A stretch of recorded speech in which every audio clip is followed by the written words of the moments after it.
I have a quick question for you guys. Oh boy. What was the worst high school in Baltimore City when you guys were in high school? The City. worst? The worst, Northern. the absolute worst. I heard you jerk.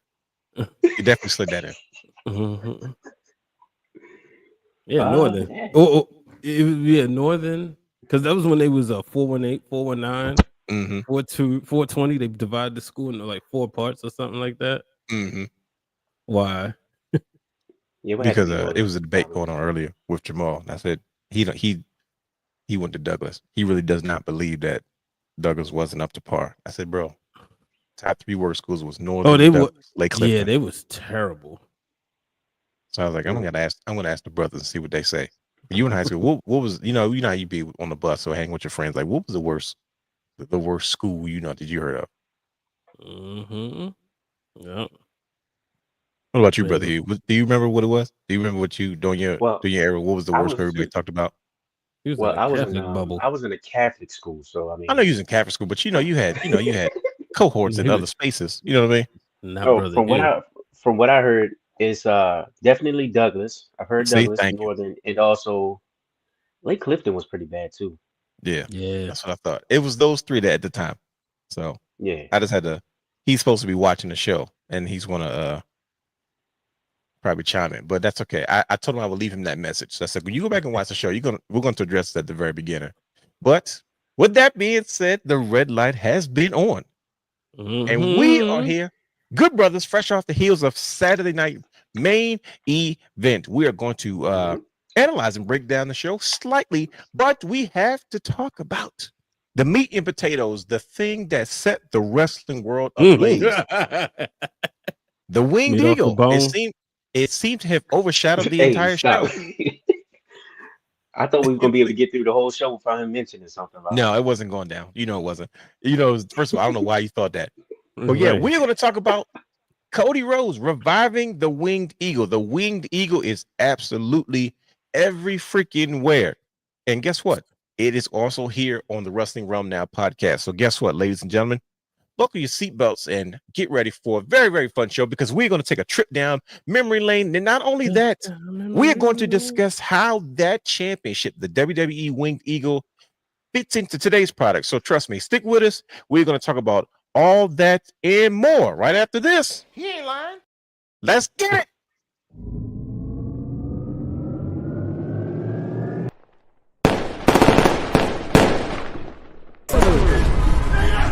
Houston, we have a problem. Yes!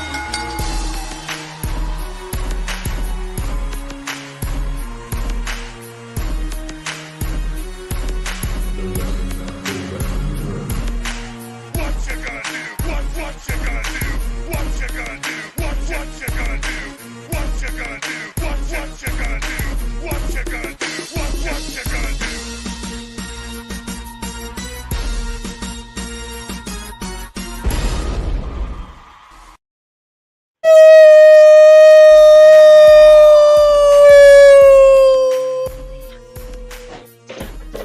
Bro, that was a tough Macho Man spin you did, brother Hugh. Welcome to the Wrestling Realm Now podcast, where we take a deeper dive into the world of professional wrestling. Now, I am your host. That's right, the big fella, the realness himself, the real Dwayne Allen, here in the building tonight.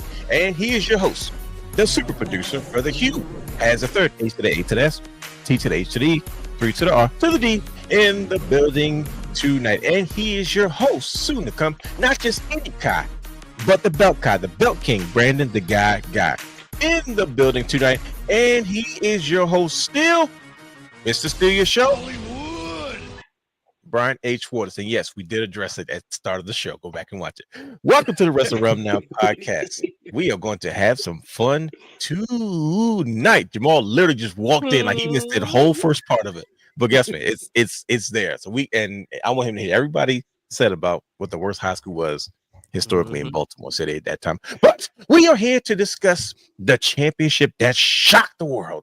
The one thing that set ablaze the world of professional wrestling at this week's Saturday night's main event that took place this past week at in Long Island, New York. Great show, fun show. We're going to talk about all of that as well as the impact that the WWE Winged Eagle has had on us and how Cody Rhodes kind of brought new life to it.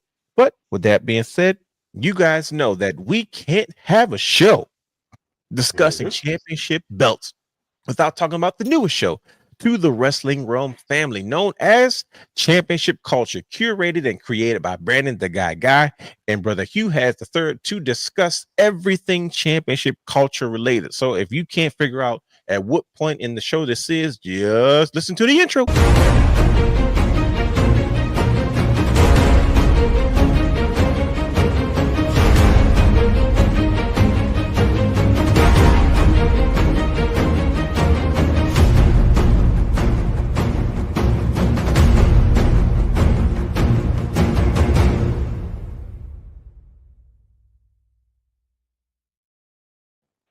So now that you've heard the intro, you know we are here to discuss the one, the only championship culture, found every Tuesday at 8 p.m.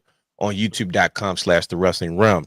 Brother Hugh, since Brother Guy is running a tad bit late, usually you guys have to go back and forth to discuss, but guess what? You will be doing the honors, I suppose, about what the latest episode of Championship Culture was all about. Well into season 3, season 1 in the books, season 2 in the books. Check youtube.com/wrestling realm playlist championship culture, and season 3 is completely well underway. You guys are rocking and rolling, and trust me, you guys decided to ride the wave just like we all have. With absolutely. What else will we talk about now? What else will we be talking about this week in the show? But brother, just in case people are living under a rock, tell the good folks at home what this week's episode of Championship Culture was all about. Well, yesterday on Championship Culture, we talked about, of course, the one, the only, the iconic Winged Eagle. Great intro. We broke down the design. We broke down the producer, the manufacturer of the Winged Eagle. We broke down the history and the legacy of this prestigious title. And we're gonna hit the social media channels later on to see what y'all think about the Winged Eagle. What's your favorite version of it? Who was your favorite champion? Let us know. DM us, Championship Culture _ on IG. You can also hit us up at Wrestling Realm on all social media platforms. Talk to us. Let's have a conversation, man. How y'all feel about this Winged Eagle? Let's get right into it. Now, listen, as usual, if anybody knows, if I can't be on the episode of Championship Culture, I've got to have my own personal follow-up. With that being said, I'm not going to waste any time because guess what, good brothers? I've got notes.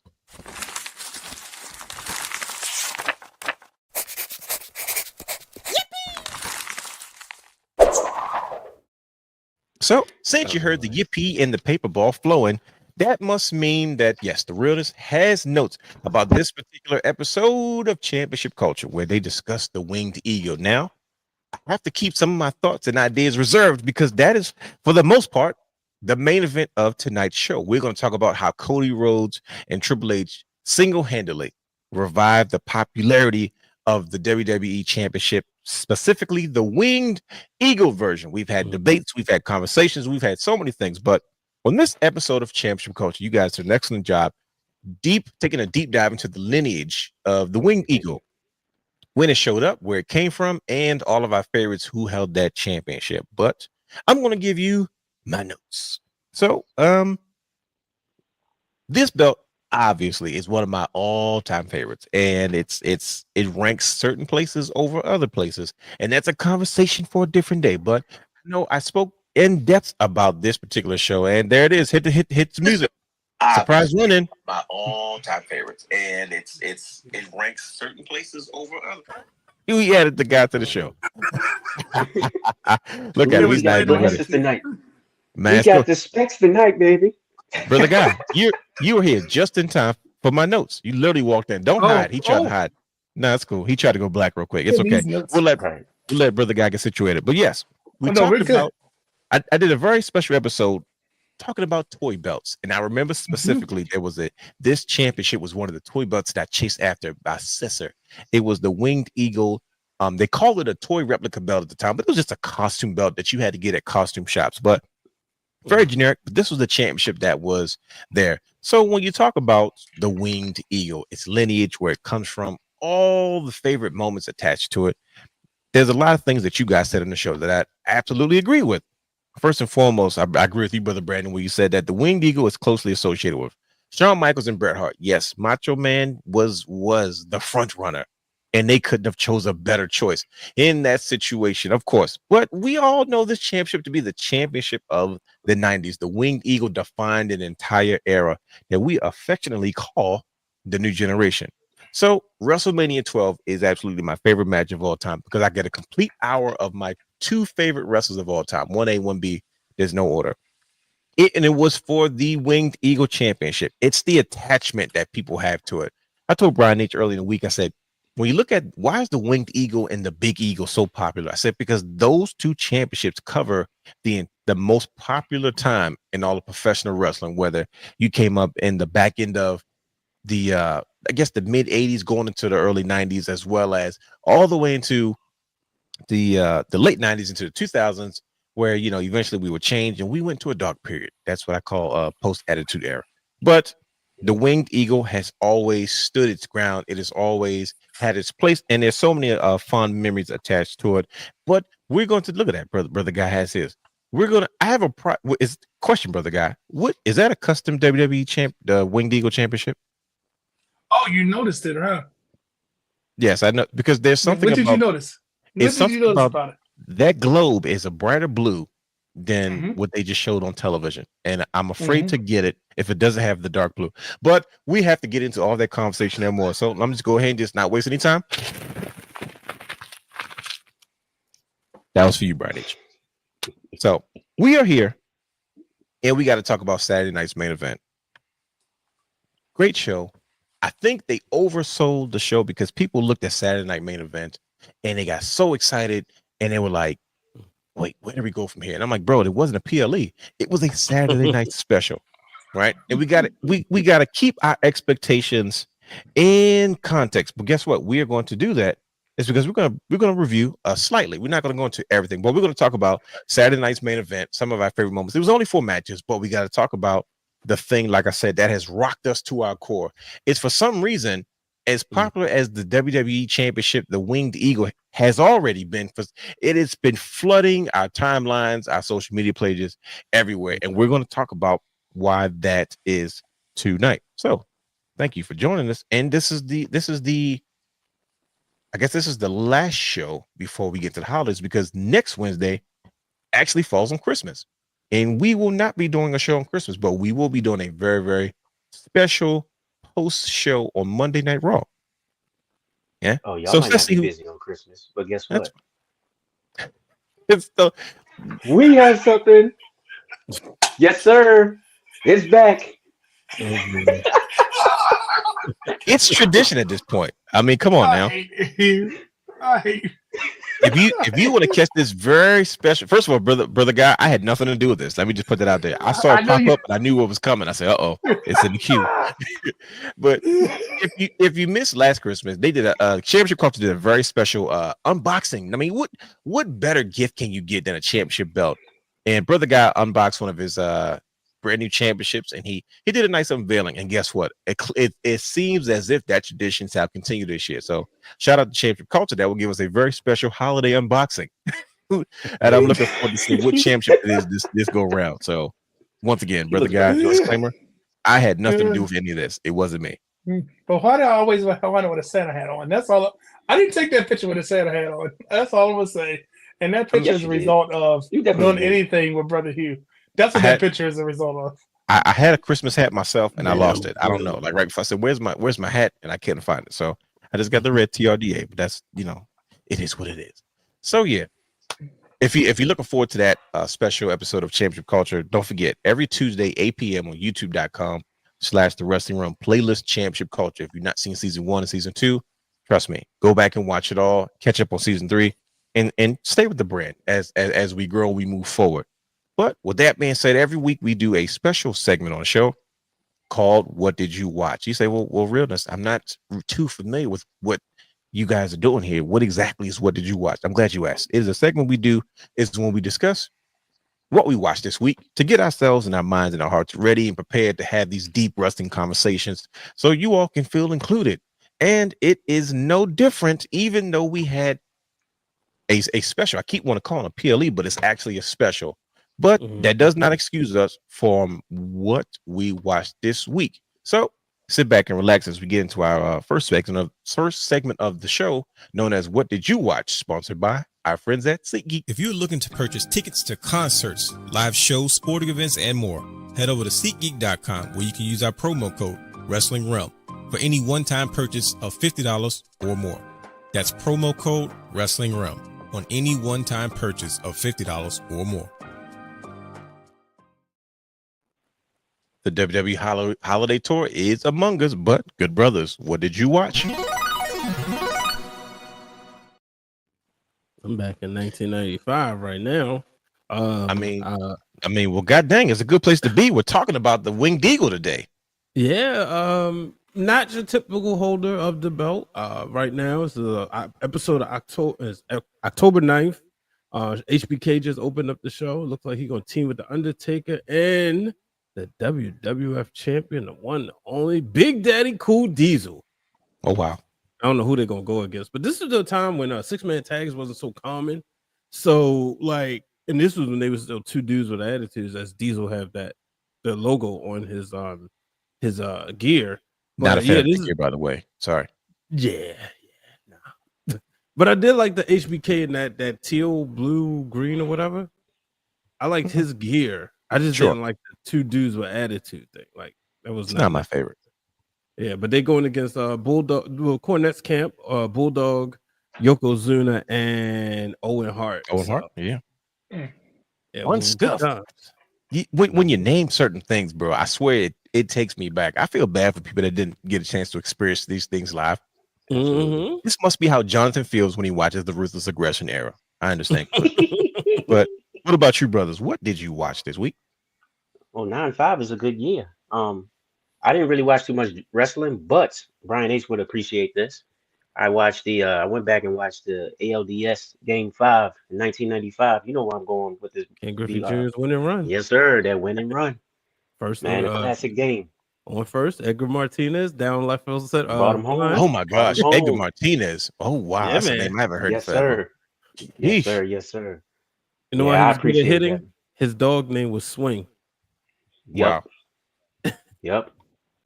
Yep. Beautiful time. Beautiful time. I remember sitting with my brother watching that game, going crazy when Ken Griffey came around third, came in for that slide, hit that slide. Next thing you know, we got a video game out of it. So I appreciate that moment. I felt good. I went back and felt like a little kid again for about an hour or so. I was about to trade that game in one time, and the lady was like, "Don't do it. It's gonna be worth money." I'm so glad I didn't. I still have it. And then later on, bought Ken Griffey Jr.'s Major League Baseball.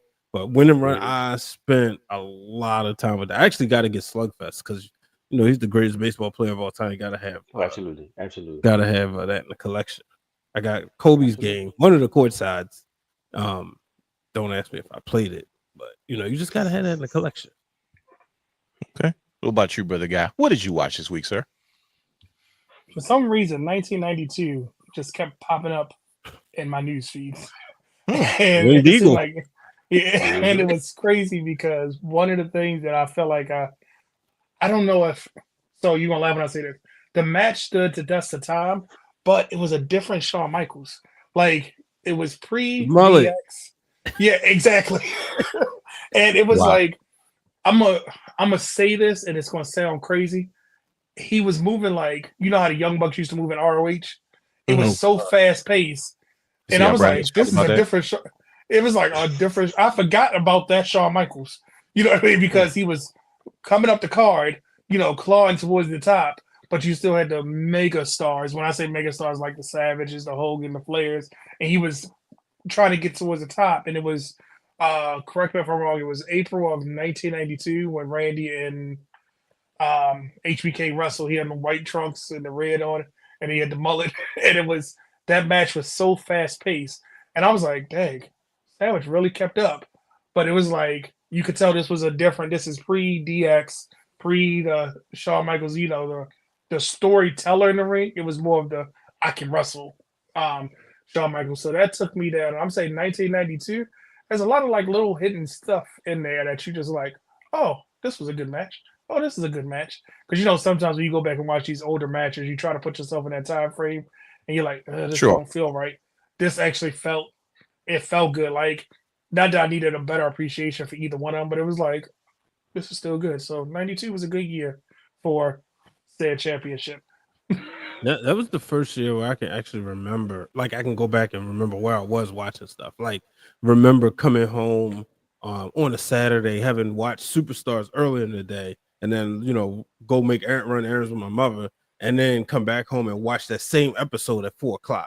Or even the promos between Davey and Bret Hart. Like 92 is the first like obviously I watched wrestling before, but that's like when I can go back in the memory bank. It starts in 92 for me. And I remember 92 because was that the first time that the championship was won during the Rumble? Was 93. That the 93 was? Oh, 92 won it during the Rumble. Yeah, that's what I'm saying. And that's always what I remember. That's how. And knowing what we know now, I feel like they did that to try to make sure Flair was over with the WWF audience, because the territories and WCW and NWA knew him, but they had to do something to make him like this great star. And that's what I remember. I was like, that's part of the reason I went down the rabbit hole, because that's always the first thing I think about, his championship win at the Rumble, during the Rumble. So, and many people call it the greatest Royal Rumble ever. When you look at it, star-studded, but it didn't have, one of probably the best wrestler in that whole roster, and that was Bret Hart. They told him to be homesick. You feel like you feel some type of way about that. Yeah, when I read the book, shout out to those wrestling girls. That's Queen PR. Is we actually just talked about this recently about the stuff that you learn in Bret Hart's book, and how he said no, he wasn't sick. He had to lose the title to the Monty, the Intercontinental title. And then you think about it was something cool I seen on WWE 2K, like on YouTube. Somebody put together that particular Royal Rumble on 2K, and they put everybody coming out. Flair came out number 3. If you remember, I don't know if you watched the whole pay-per-view, Brandon, but on that pay-per-view, Bobby Heenan gets upset at the number Flair has, and that's the first time I can go back where you go back and work, because the number actually means something, because it's for the title. And he's like, oh man, and Flair's calm, cool, and collected, and they don't tell you what number he had, but they put this on the video game, and on that part, it was actually Sid Vicious who won it. Wow. Talk about a what happens if moment in another universe, right? But another universe. The Winged Eagle has traveled. It has brought so many memories, and it has added to its legacy, because it has added new memories to the championship and all that is attached to it, based off what happened at Saturday night's main event. But what happened? There you go. But to continue with, what did you watch this week? I definitely watched something. I watched the press conference, right, with WWE showing up. WWE kind of making the announcement that I guess at the time it was 13, 19 days, whatever it was, that they would be moving Raw to Netflix, and all the star-studded appearances and moments and matches that would take place to kick off this new era in the WWE. And I was like, man, what does the Winged Eagle have to do with this particular moment? And I thought about my guy. Nice shirt. Oh boy, Kevin the Fat Man Owens. He showed up and he said, "Thank you, brother." He literally said, "I came dressed for the occasion, right?" And he said, "I am the WWE champion, and I had to get through security. You guys have bad security, by the way. Steal a mic just to get to the press conference." He has a t-shirt tuxedo with the arms cut out and the WWE Winged Eagle hanging over his shoulder, just like Brother Guy has his Winged Eagle hanging over his shoulder right now. And out of all the things that happened in that press conference, this is the one thing that I left laughing about, is because he proceeded to start to do a social media rant and talked about all the things that he was going to do, especially since he was WWE champion now. But how do you guys feel about us getting this close to Raw finally debuting and moving to Netflix. This is a move that's been kind of unprecedented. Of course, WWE wants to beat everybody to the punch first, but you know, are you guys looking forward to what's coming next from WWE with it actually moving to Netflix off of cable television for the first time ever? I'm so nervous. I'm like, and I'm What are gonna you say nervous this. about, This is guy? because we have 7 days worth of wrestling. If you really think about it, like we literally have a lot of wrestling. Now you're telling me it's going to be on a streaming service that we could binge watch one particular thing, or we can actually say, let's go down this rabbit hole. We don't even know for sure what they're going to have outside of Monday Night Raw. But come on now, as a WWE, you don't think they're going to have something? Look how they do that social media. You can catch up on any storyline, find the backstory, find out why you need to care or what you missed at a show. Over the last year, we've had backstage camera footage. We've had documentaries been shot. We had ref cams from their perspective. You don't think we're going to start seeing some stuff? So that's what I'm saying. We might be stuck just on Netflix. Like we might just be watching Netflix 7 days a week now, because who knows how much content Triple H has been building up. And one thing you can't do, you can't trust Triple H. He said one night only, but clearly this belt ain't going nowhere because Kevin Owens is going to make sure of it. That's why. That's why I'm nervous. This conversation today is because I got a feeling that Triple H said one thing, but I think he has taken this opportunity to use this to do something else, and he pulled us in with a nostalgia pull. But I think they have a bigger plan in mind. But we're going to get into that. You know, as far as the main event of the show, pretty much the main event of the show is going to be the entire show, because this Winged Eagle has, once again, it is too hot for TV. But then again, it might not be, because it's everywhere. But everybody is talking about it. Everybody is getting into all of these things. But yes, the unveiling of course, the new logo for Raw on Netflix, everything, it's literally right around the corner. I'm excited for what they have going forward. They did confirm that Gunther will be leading the charge on Monday Night Raw. So which I'm surprised. Right. I'm more surprised that people didn't realize that Logan Paul was trolling when he said he's retired, and then he's announced as the first superstar to be on Raw. Remember that? You knew he needed some clicks. He literally said, "I'm retired. I just had a baby. What are you talking about?" And then they said the first new superstar, and the superstars, the transfer portal. It's Logan Paul. But yeah, so that's what I watched this week.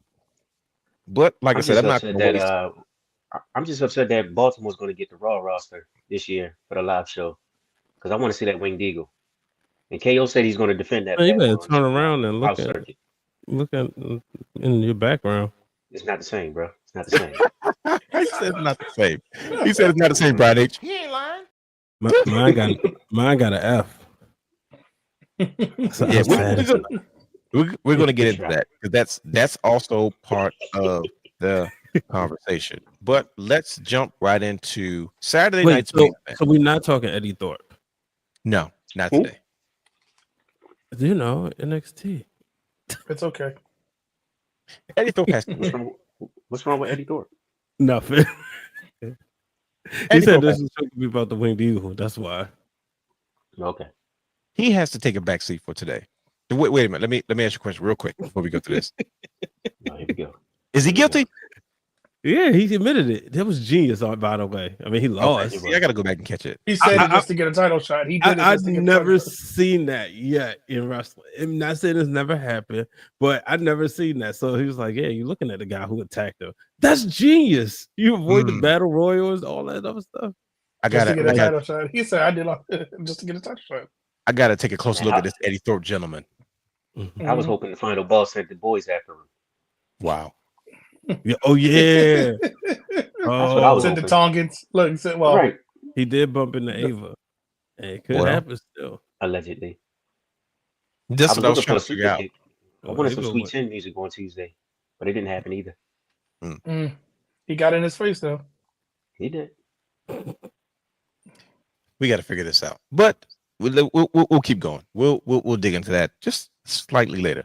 Saturday night's main event, Good Brothers. Did you guys enjoy the show overall? Four really good matches.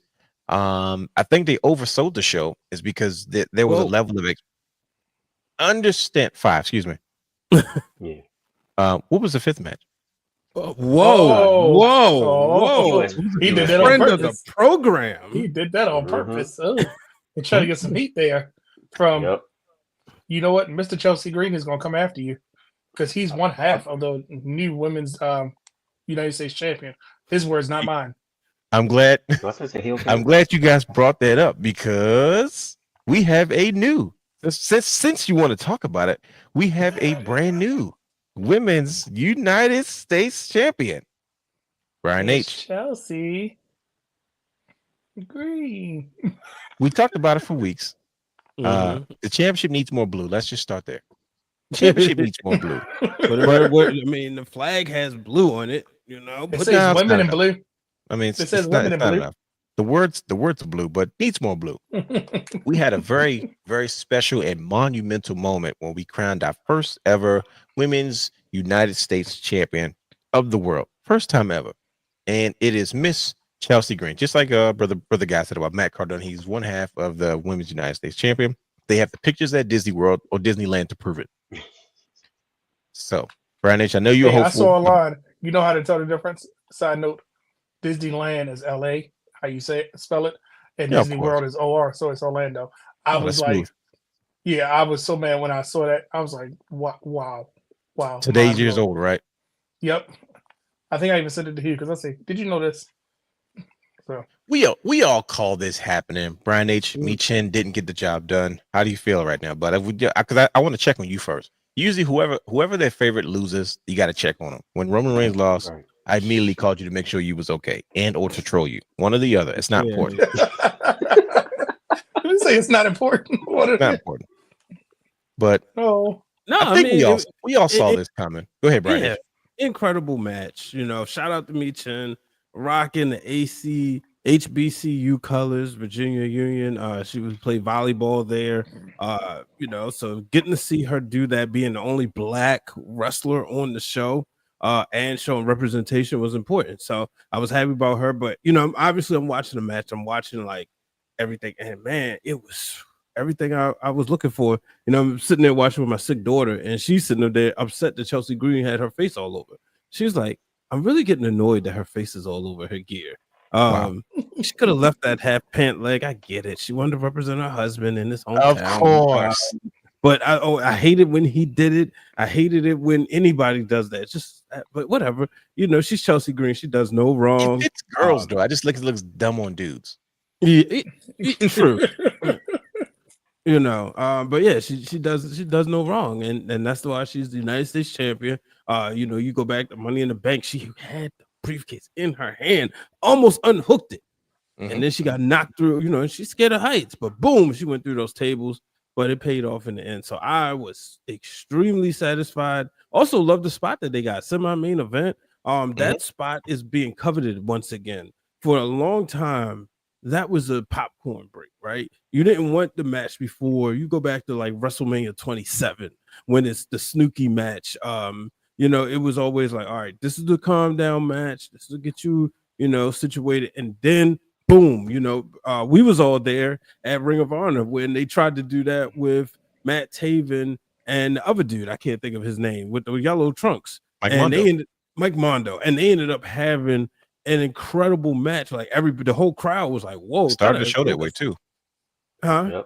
Yep. They started the show. They did? One of the recordings. Yeah. It was it was the beginning of one of the recordings. No, I'm talking about the time they made them the semi-main. I'm tripping. The rubber match. Yeah. Just because they thought they was like, okay, nobody, you know, everybody can go. But they was like, no, they was determined to utilize that spot. But you're starting to see now WWE, when you look at the way the PLEs are built, that semi-main event has returned prestigious. It's semi-main event. And I thought this was incredible. I thought overall the whole night was good, to be honest with you. Nice, good old Saturday night of wrestling, 8 o'clock. You know, kind of took me back to the days when, you know, I was young, living at home. And, you know, I wasn't going out. I was probably like a teenage. Well, no, I just, you know, around the mid 2000s, and it was like, okay, wrestling coming on Saturday night, we're gonna watch this and then get ready for church tomorrow. It gave me those same vibes. Okay, no, it's good that it's good that you noticed that. Like I said, that was a tidbit that many people probably didn't catch, but I think that's important that you mentioned that about it kind of returning you back to those vibes, because I think that was the theme that Triple H was probably going for. And like I said, that ties into, I guess, the meat and potatoes of the discussion that we're going to have tonight about the Winged Eagle and its impact and how it's going to be used today. But Brother Hugh, how did you feel about Saturday night's main event? Did you enjoy the show? Oh, I enjoyed it 100%. All of the matches delivered. What? Brother Hugh enjoyed the entire show, start to finish. Hold on, Didn't time love out. Ziggler. Sounded goddamn alarm. You enjoyed a show from start to finish? Yeah, absolutely. It was no soft spots in the card whatsoever. Every match, like, it hit perfectly. The crowd was on point. The presentation was on point. Like Brian said, it took you back to that old school, back in that, it gave you that touch of nostalgia. You know, it took you back to when you was a kid. Saturday nights, you after you watch your cartoons and everything during the morning, you go out, you play basketball, do whatever. You come back Saturday night, you got wrestling waiting for you. And then you wake up and get ready to go to church the next day. I enjoyed it 100%. That's the 90s to a T. Yeah, absolutely. Have nice things. Right. We gotta ask one of our co-hosts, LA Knight. Do you agree with Brother Hugh about how he felt about Saturday night's main event?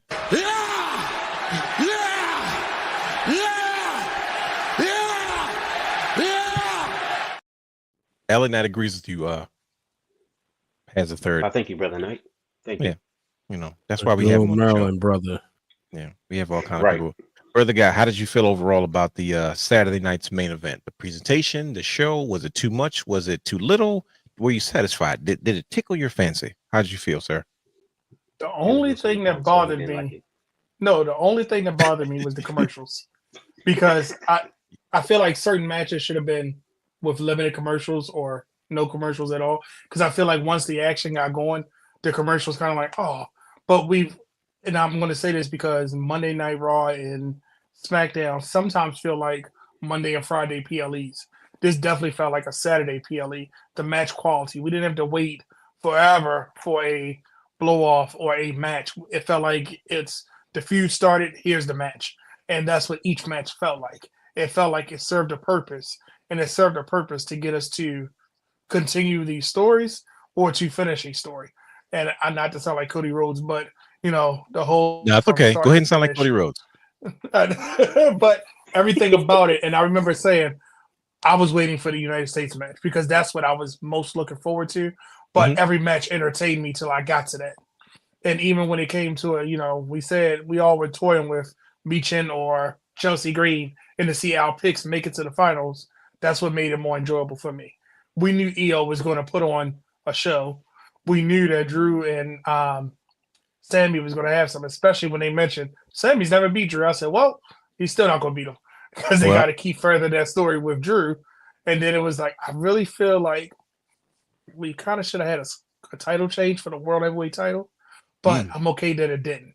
I feel like it should Brother, he doesn't agree with you. He's shaking his head. I know. I just feel like it was so much momentum for it to change, but true typical Gunther at the last minute, boom, turn it on. You thought I was dominant, so he kind of got his oomph back, his swagger back. He got his confidence back in that match. So that's what I'm saying. That match proved to do something. And then, of course, the main event. I agree with Hollywood. The pop for the belt was kind of sad. I kind of wish we wouldn't have known that that's what it was, and then that could have been the icing on the cake when he unbuttoned his jacket. He came to the ring with the belt. And even so, on Championship Culture, I said what I would have liked to see for a title, because Triple H, I know you're listening, give us an updated version. Because you're going to take all that money. Just give us something else to take our money from us.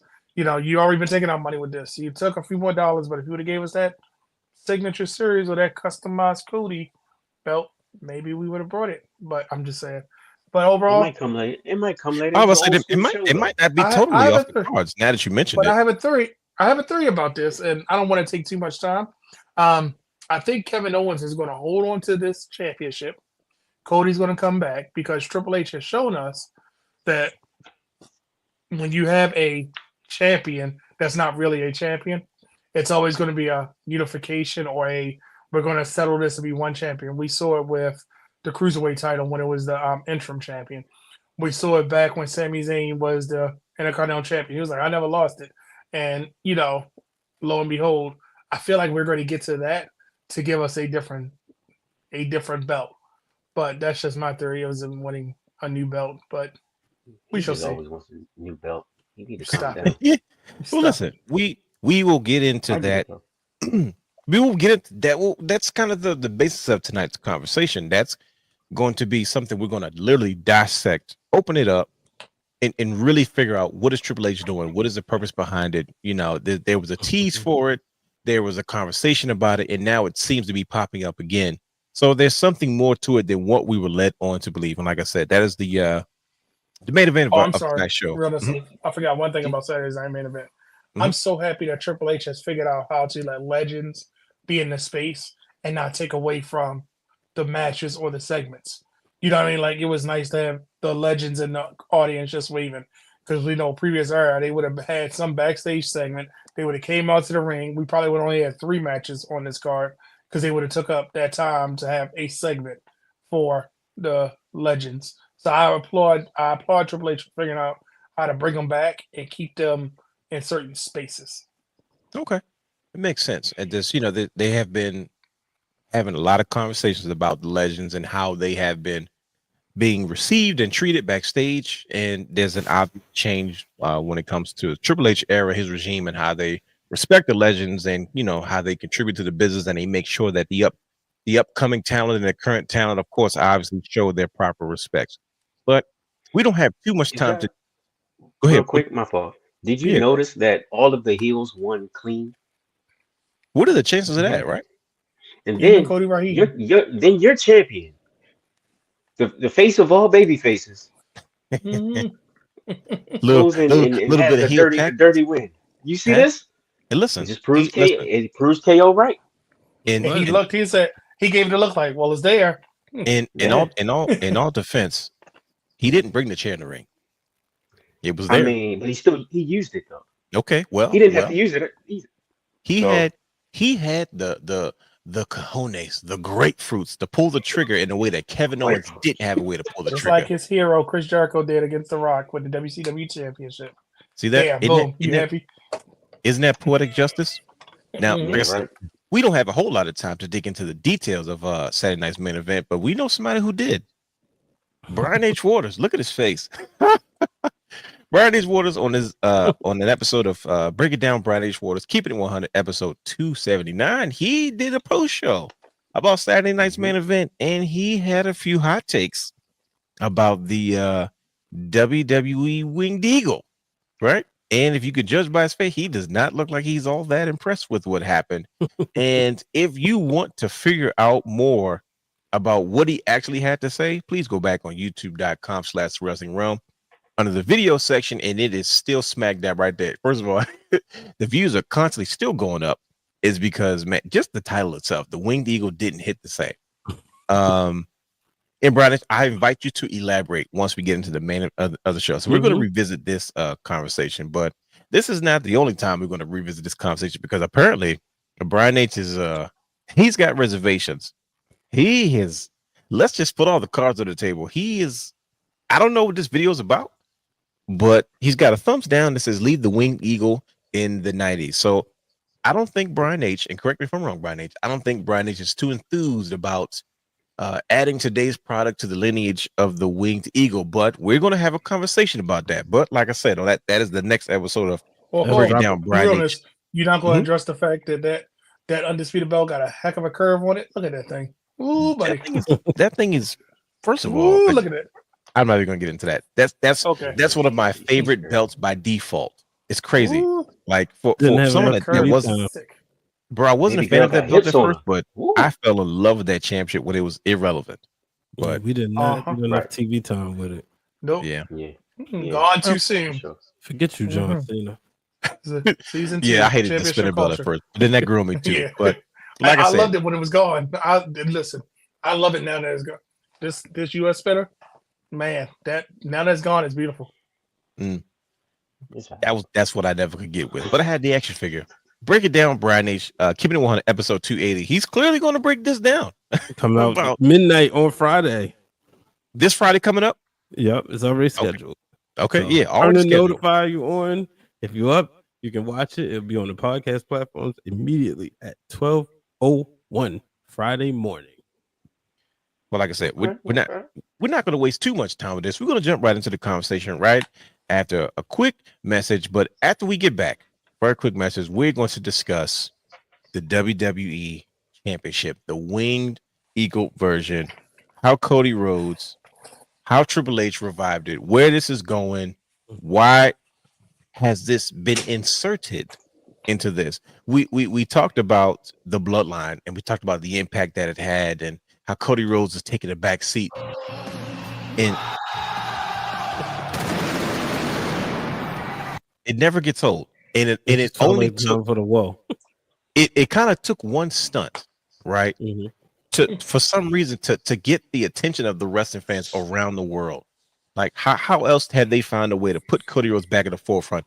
And they took one of our most prestigious championships, the Winged Eagle, and we're going to talk about that as soon as we get back from, like I said, just a quick message. So stay tuned. We'll be right back, and we will start the main event of tonight's show.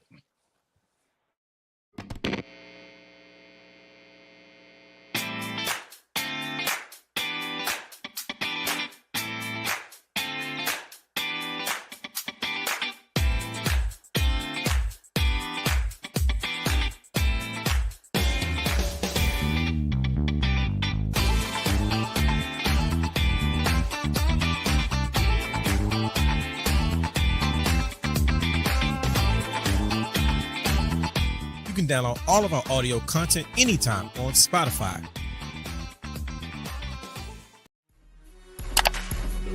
You can watch all of our Wrestling Realm content anytime on youtube.com/The Wrestling Realm.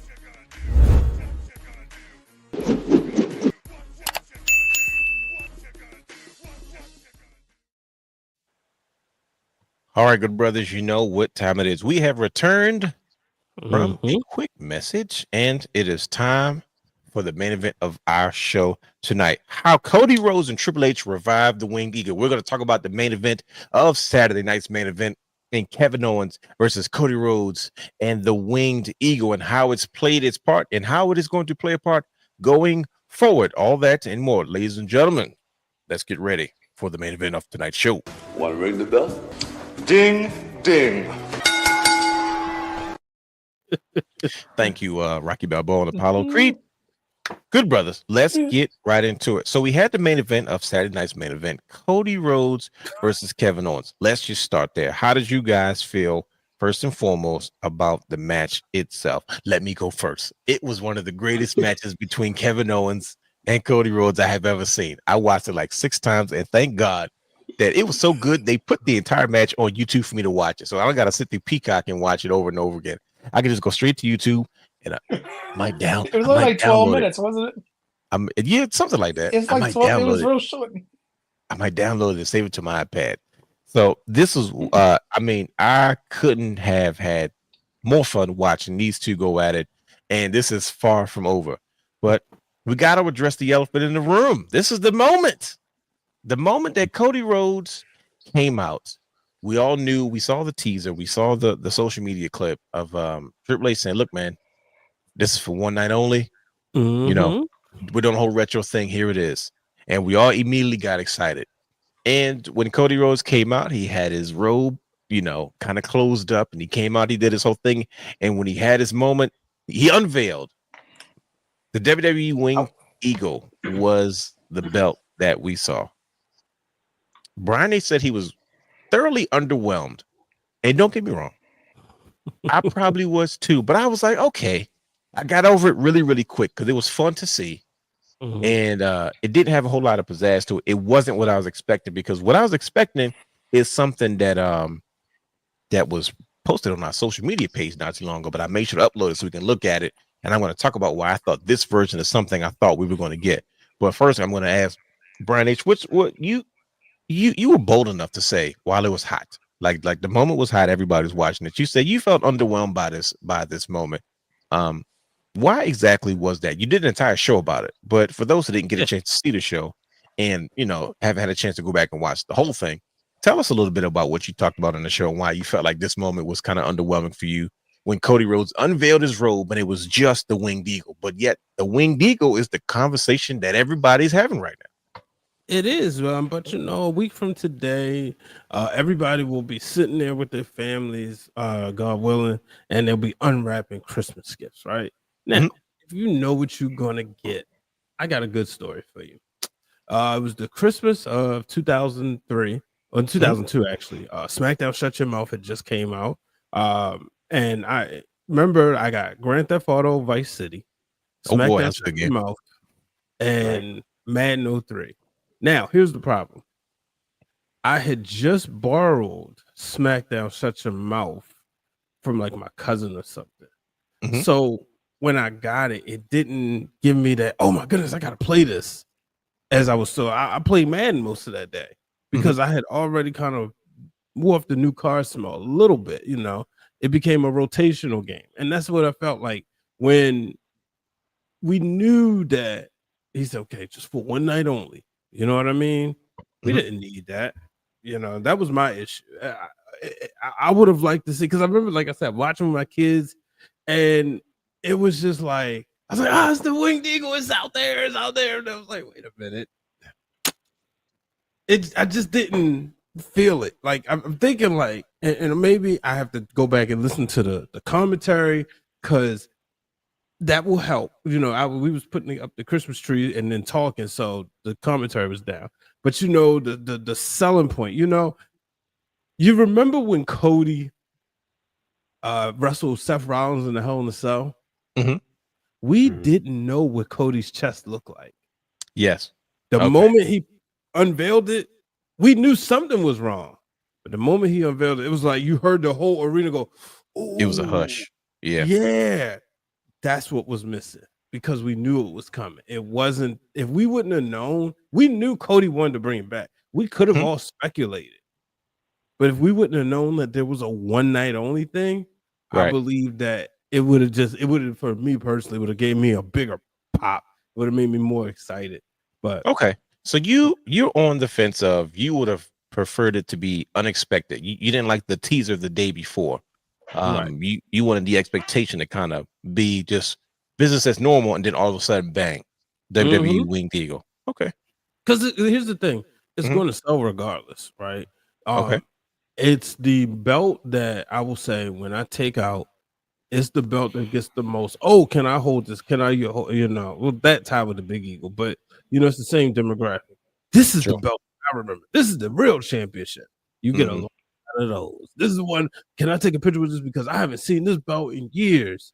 And then when you see people at the big superstores, WWE superstores, that's the belt that they're buying. Now, what this does change though is like I said, and tomorrow people will find out why I say like leave it in the 90s.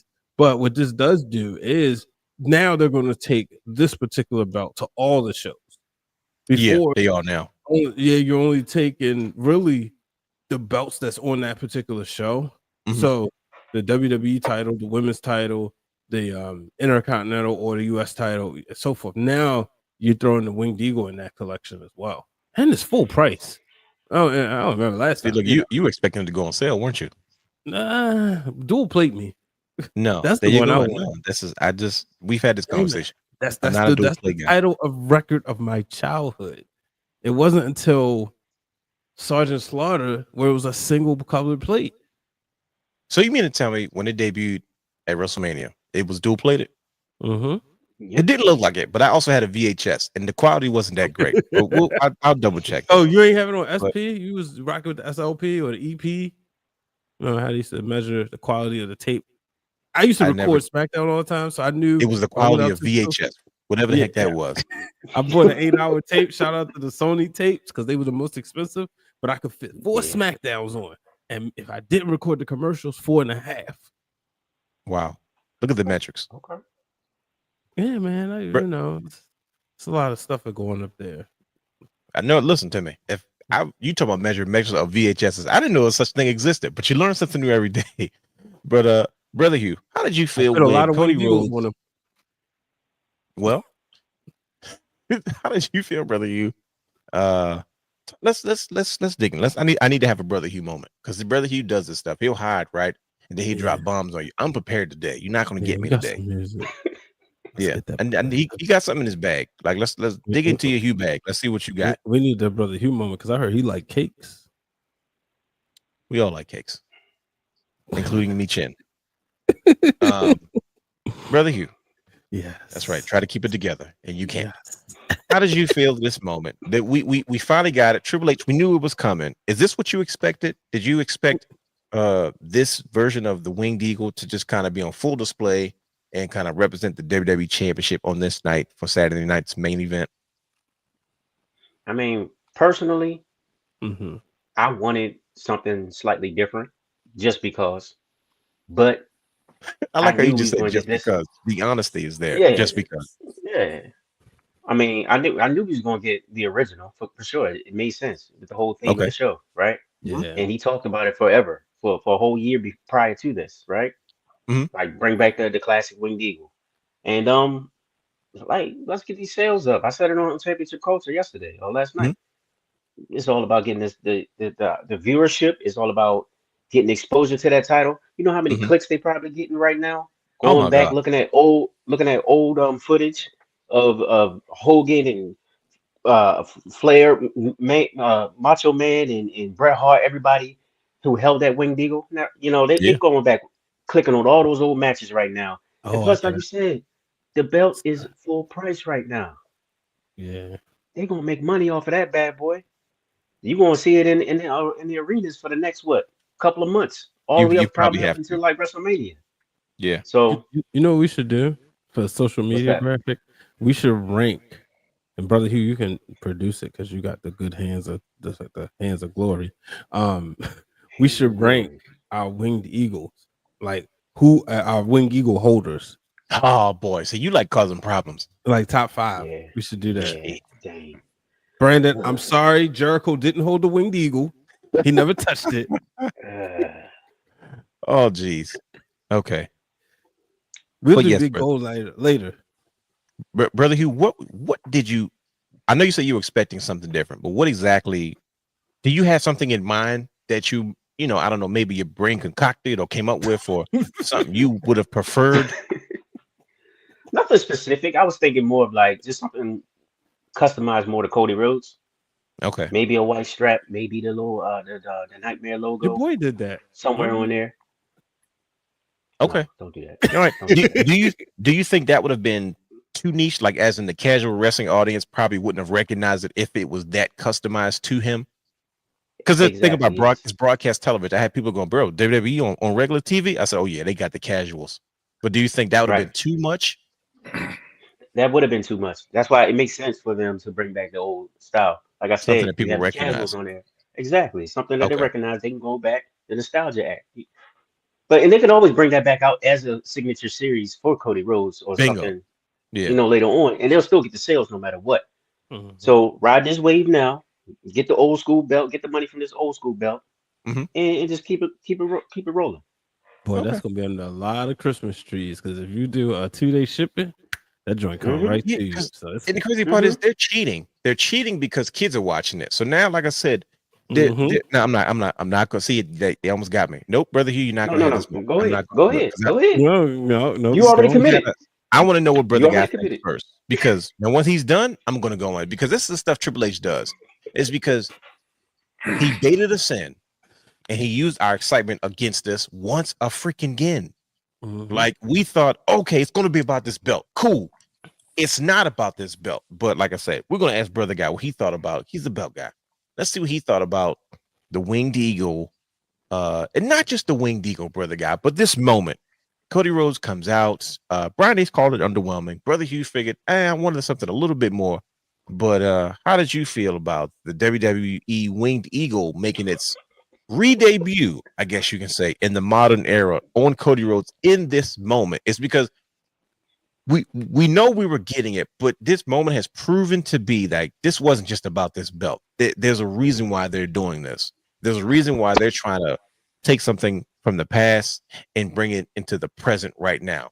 So how did you feel about them taking this moment, this situation, retro special, broadcast television, and the way that they did it, especially with Cody Rhodes? So I had horrible feelings because horrible. That's a strong word. Yeah, because here's the problem. In 2024 has been the year of the belts. We've gotten so many belts. We've got so many good belts. And to be honest, the design of the Winged Eagle does not hold up in 2024. This belt was not for us. It was for the casual wrestling fans. Because, and this is a funny story, when I took a belt to work, I had the network logo in the office. Not a lot of people paid attention to it, right? Oh, can I see that? Oh, that's a belt. You know, oh, what's this? You know, you could tell they wasn't wrestling fans. When I had the big gold, it was, oh my God, you're a wrestling fan. Oh, that's cool. Oh yeah, that's the belt that was, you know, and everybody says that. Then when I had the Winged Eagle in there, then we got the, oh, I'm a wrestling fan. I watched it with Junkyard Dog and Brutus the Bar Beefcake and, you know, Ric Flair. Woo! You get all of those type things. So it's like, you're not really a wrestler. That's a whole word too. That's a one word. A Ric Flair. Woo! Right. So it was for being on network TV. Grab the nostalgia because, like I said on Championship Culture, this championship is why we're wrestling fans right now. If it wasn't for that, and some people may have fallen out, some people may be in wrestling coma like I will fall into. And then this might be a way to pull them out because, oh, they brought this belt back. Then you see when you go on social media, wait a minute, Kevin Owens, why he still on that belt? What's going on? Is that the new title? Did we bring it back? You know, all the speculation started running. And when Cody Rhodes revealed it, I was sad because it didn't feel like, oh, look at our champion. It felt like, oh, he got the belt on. Okay. I waited all night for this. I was sitting right there looking at it when he did it. He said, oh, okay. He took a bite of his pizza. Like, that's a live reaction. It said, "Oh, okay," and then took a bite of his pizza. Wow. Because it didn't okay. Remember the excitement that TNA said we have new belts coming, right? And then they said, check on this time every day. We're gonna reveal a new belt. I do remember that. And we were all at 12 o'clock refreshing X or Twitter at the time, whatever it was called, looking for it, right? And it became a thing where we didn't know what to expect, but we knew we were getting a new belt. We all but knew the Winged Eagle was coming back, but because we knew it was coming back, I still had hope for a modern feel of the Winged Eagle. And when I say modern feel, I wanted to have something extra. People are talking about, oh, he used a replica. Of course he did. You think they're going to commission a ring belt for just one night? Absolutely, he will have a replica on. It's not as shiny because those replicas are not made the same way as the current WWE replica was. I mean, current WWE replica is. That's probably a 4mm belt. The other ones are 6 to 8 millimeters. They have different types of plastic. It might have been an Elite Series, but Brian H., have you seen an Elite Series Winged Eagle? It's all been a standard series, right? So it's not going to be. Yeah, I don't think that they ever made an Elite Series of this belt. So it was like you're going to get a standard looking belt that's not really TV ready. So I think that's what it was because it's not made to be on TV. That's one of those. I put it in your house. It's going to look good on your camera, on your not on 4K cameras that broadcast on everybody's TV. So I think that's why I was underwhelming. It didn't feel like, oh, look at that championship. It was like, oh, it's about okay. But I'm still a quote from Hollywood. Nobody cared about that Winged Eagle when the Big Eagle was around. Well, nope. Well, here's the thing. So we talked about this moment, right? Why did they decide that this was the moment? Why did they decide we're going to use this as an opportunity? When I saw it, I was a little bit underwhelmed because, and this is, like I said, we just posted this to our social media channel, but I was expecting something to look a little bit like this, right? I was expecting something. This is by Belt Records. This is what I was expecting to see. Kind of like the way we got a new version of the World Heavyweight Championship, where yes, it is the lineage of the original World's Heavyweight Championship, Big Gold, but it was a modern take on it. This is what I was expecting to see. You know, something to this degree. And Didn't get it, but I was like, okay, cool, it's fine because I figured this is a retro night anyway. We got Jesse the Body Ventura, like I said, who was not skip a step. He did amazing, and Joe Tessitore had a very classic announcer voice. Just the way they used to call wrestling back in the 80s and early 90s before things kind of focus on the entertainment aspect of the Attitude Era and so on and so forth.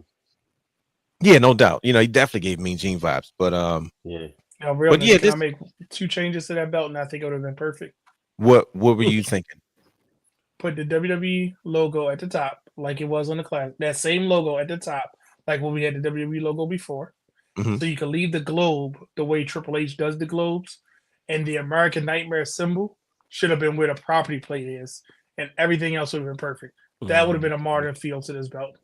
Because you got the property plate to pay homage to how Hogan's name was on the belt, but now it's a Cody Rhodes signature series. Kept the side plates the same. Of course, the WWF logo will be all across on each plate like in the original, but the WWE logo at the top and the globe, and I think it would have been perfect. Well, at the end of the day, here's one thing I don't like. I don't like this blue. That version of blue, I've never been a fan of this blue. You like the dark. I like the dark. That's just my preference. So like when they showed whatever this is, I thought the belt looked absolutely gorgeous. I was okay with it.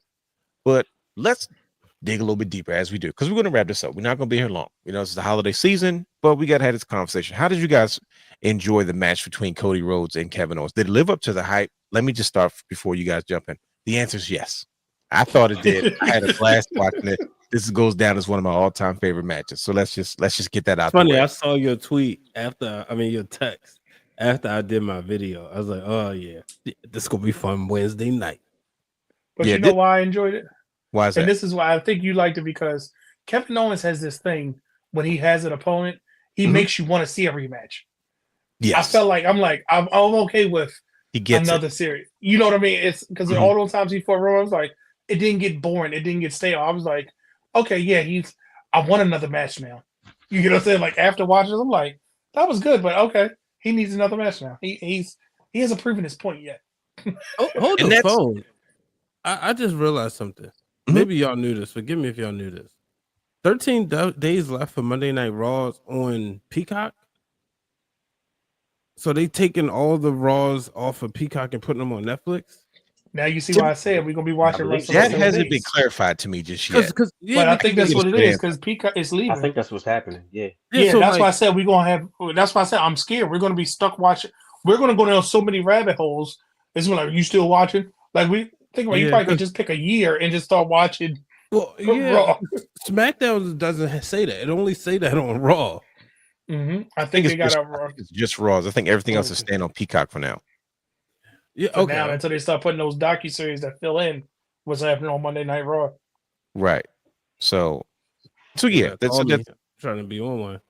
Well, you know what we got to do. Got to put pedal to the metal. You know what it is, brother. That's right. My bad. I know you want to talk about this. This match, but yeah. Let me tell you how great this match is. Kevin Owens is so great at what he does. I don't mind that he has Sami Zayn's old pants on. I don't mind it. I don't mind it at all. Kevin Owens has done a phenomenal job of, one, being a heel.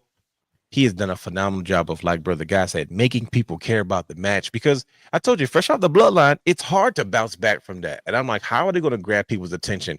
And by God, George, they did it. They found a way to do it between the Winged Eagle, between Cody Rhodes, between Kevin Owens, and the storytelling that they're doing. How did you guys feel about this match?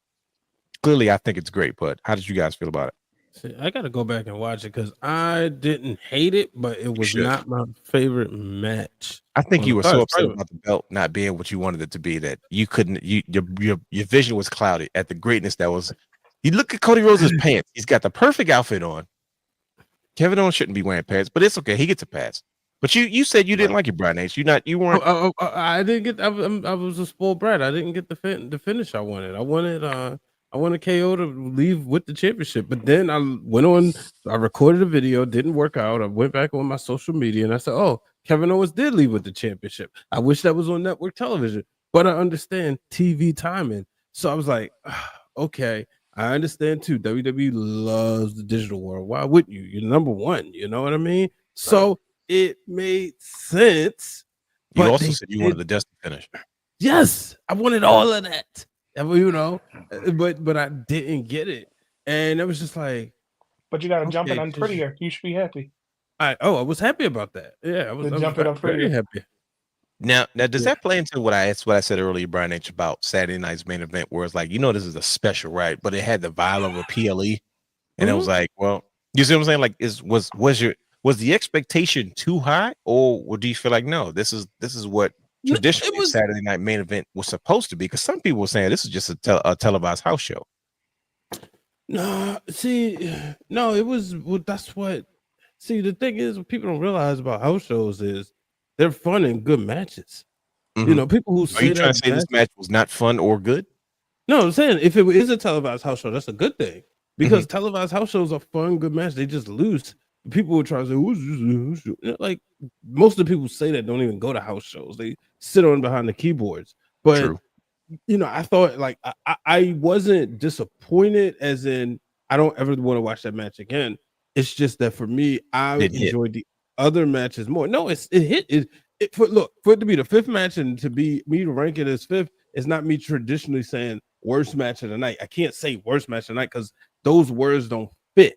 I'll say the fifth favorite match of the night because I enjoyed everything else. It's just that with the finish, I was like, okay, a little underwhelming. But when I saw this, I was like, okay, he beat him up, cool. And then when I saw on social media, now it's got me back hooked. I was never not into the story, but I'm really into the story because I saw all of this. Because the Dusty finish wasn't televised. Yep. Yeah. See. Okay. No, ran out of time. I'm sure there's a ton of people with that same perspective, and I'm curious to see if they. One more question: do you think they did that on purpose? I know they probably can't show certain things on broadcast television, but they made sure to take advantage of the times. Like, come on, clearly we got cameras, then the social media stuff is going to go viral. But do you think it was intentional? All the time. I really think every time they do that, it's all set up at this point. They know people are going to, with their phones. Like even on Monday Night Raw with Seth Rollins coming out, right? I'm pretty sure he positioned himself so people could get that fan video. While he goes to CM Punk, it's all done by design. Okay, makes sense. Brother Guy, how did you feel about the match? Did you enjoy Cody Rhodes versus Kevin Owens? I did because it was shortened to the point, and I had to go back and watch it because I was so overwhelmed by the belt. It kind of bored me. But when I went back and watched, I said, you were just like Brother Brian. He disappointed by the belt. You couldn't enjoy the greatness that was in front of you. You guys, I swear. But I want to see another. That's terrible. Like the Winged Eagle. I don't. It didn't help that this presentation was like, okay. It didn't. But it was like, but I can tell you this: when it comes to Kevin Owens, I'm okay with rematches because each one feels different.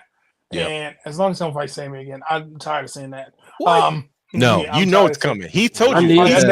He said we're going to revisit that when it comes. I said, that we're getting Kevin Owens and Sammy again. I don't want that yet. We got other stuff that we need to get before we fight forever. Fight forever. You remember Ring of Honor chants? Yes. With El Generico. Yep. But I can say it felt like I'm okay with if they run this back at Rumble. You know what I mean? Like, I'm okay if they run it back at Saturday's Night main event again. Because they have another one coming up. Is it February? When's the next one? The last weekend, the week before the Rumble. Yeah. It's right before the Rumble. Yeah. So, this could be ran back. Or, even if they run it back on a SmackDown, I think that this is going to be he's not done. But Kevin Owens got to tell so much of his story right now. So when Cody Rahim comes back, he looks like the hero. Of course, that's going to happen. But I hate that we think it. Oh, it's okay, and then you check your phone 10 minutes later. Oh, this would happen. Because I kind of feel like I get why the package power driver.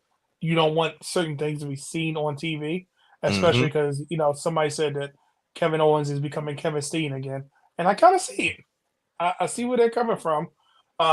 Kevin Steen was never this funny.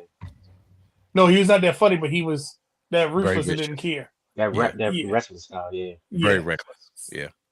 So we got in the fight. Kevin Owens fight Owens fight Team versus shirt back. is funny. Yes, that. Bro, And did you even see when the he did picture? what it. With his I put face Did you on see it? what he did? So that Yeah. worked. Yeah, I put the match on. But yeah, it's hilarious. It's But did you up see there what with he did at the Mania. headquarters? He was Bro. taped his face over top of Cody. I mean, his picture over top of Cody. Said, "Let me fix this," and they got the wrong belt right there. Bro, Like he this man is Yeah, having a misinformed. ball. he went he went all It's over like, can I borrow that headquarters. tape? Can I borrow this? And then he said, I gotta fix this. He's like, good champion. This is great. Good. Oh, this is all wrong. And I'm telling you, it's the fact that this is because remember, we still got a Randy Orton lurking. Oh boy. You He know what I gotta mean? get So I'm his like, exactly. So we got some stuff. We might not see Cody Raheem for a little bit because he might have to contend with Randy because Cody went off in the ambulance just like Randy did. But Cody was selling it that, he couldn't move his hand and everything. Some internet person said when after he got the power driver, the Penta of Zero power driver, I was like, it's definitely Kevin Owens was doing it too. Here we He go. had his Here we hand go like with this, the like a zero. conspiracies again. Yeah, with the conspiracy there, he was holding his hand like a zero. I said, please stop it. The man was just selling the fact that he might have nerve damage. So That's a good way of putting it. I'm okay with a rematch because now the stakes are going to be even more.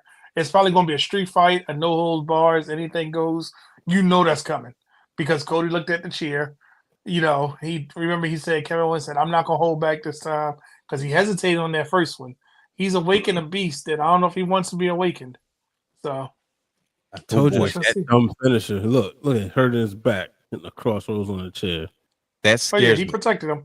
He protected him though. That definitely scares me because That's the Kevin worst Owens. finisher ever. No, it's not. But No. Cody will protect. He will protect his people. Remember You when know- that table was on fire? He took all of that brunt to make Mhm. sure The whole thing. the right. Spanish fly off everything. I will give Cody that. He They will put didn't his body through fully- some stuff. He didn't fully put the joint on him. He ain't Yeah. fully You know- lotion. You know what's the worst? You 'Cause- know the worst move ever is a guy that jumps up in the air and punches you in the face. That's just stupid. It's just dumb. Oh, you talking about when he just jumps You in? can do that in comes real down at life you? and not hurt yourself. You gonna hit a crossroads in a fight? Listen to me. It's easy to do that when you got a couple of cousins watching your back. That's right. Oh. We're picking up old stuff. Yeah. Wow. Let's get to Brother Hugh. Brother Hugh, you my last hope, brother. Great. Mm. Brother Hugh, I'm dying over here, man. These guys are not seeing the greatness of this match. It might just be me because these are two of my favorites, and I have no problem admitting because that the I am women put on a better match beforehand. I am extremely biased. He ain't lying. See, I'm not lying. Everybody knows I'm extremely biased. These are my two favorites. Brother Hugh, talk to the people. Mhm. I need to know. Did this match serve its purpose? Did it live up to the hype? Did it do what you felt like it needed to do in order for us to move forward with the Cody Rhodes and Kevin Owens feud, conversation, belt chase, and so much more? Talk to the people, Brother Hugh. Yeah. You making that face? Why are you making that face? You making me It nervous. served its purpose. No, because Brian and Brandon, they're tripping. Yeah, thank They you. off the Thank you. Guess what, y'all? yeah. He ain't lying. No, he's not. I said I enjoyed I want to see a rematch. So how's that not enjoyed? I want to see it. I'm vested. Because you guys were so distraught over that dang on championship not being Okay, more. good that point. You Yeah, guys couldn't, yeah, it you was. guys couldn't look at the Good match with an unbiased. Y'all were just like, eh. I The belt couldn't. doesn't look right. And then So they I had it can't sitting enjoy the on the match. side. And think about it, when he went over to the side, I was like, don't show that belt. I don't want to see that. I was like, get back to the match. You know, you tripping, man. Because I'm always down to see a Winged Eagle. I was hoping it might be a little bit bigger, but I get it. But Brother Hugh, Better, it can't be. That would look awful.